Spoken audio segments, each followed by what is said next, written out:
It's Jeb. Jeb, the former governor of Florida. And you know what, Jeb?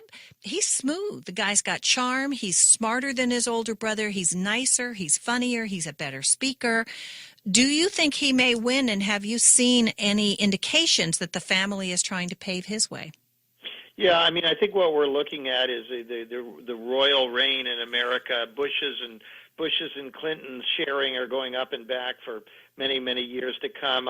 I think there's a real possibility Jeb will run. I think there's a real possibility he'll win. I think there's a near certainty we'll either have a Bush or a Clinton back in there. Jeb is certainly, as you say, all of those things.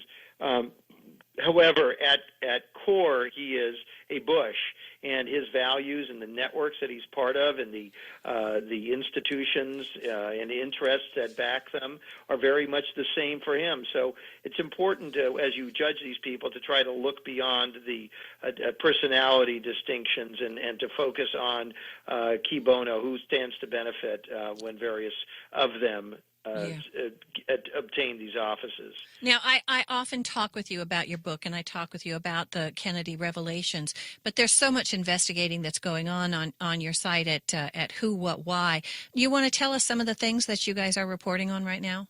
Yeah, I mean, one story we've really put a lot of time in because we're a small nonprofit organization. Our resources are limited, but we became interested very early on with the Boston Marathon bombing because we saw a rush to judgment very similar to the way that the government told us almost immediately with the Kennedy assassination they had been solved. There was nothing else to look at. Whenever we see that kind of shutdown of discussion, we always want to take a closer look. And so we've spent the last year and a half looking at anomalies on that bombing, the documented fact that the FBI had prior knowledge of and even direct contact with the older of the two brothers accused of the bombing. All of that interests us. We see signs of a potential cover-up. We also see a lot of leaks by law enforcement attempting to prejudice the jury pool before the trial in January. So we're not taking sides on that, but we are trying to do good journalism and ask some good questions. And as you always do. And you ask the kind of questions that other journalists don't want to ask because they're oftentimes afraid they're going to step on toes or something. But I think that's something you're not afraid of. I think you've been stepping on toes for a while now, Russ, and I, for one, appreciate it.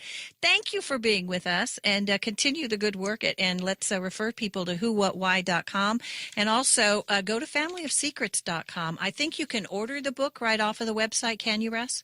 Yes, I believe you can. Okay, and otherwise, get it off of Amazon or go to your local bookstore. It's called Family of Secrets, The Bush Dynasty, America's Invisible Government, and the Hidden History of the Last 50 Years.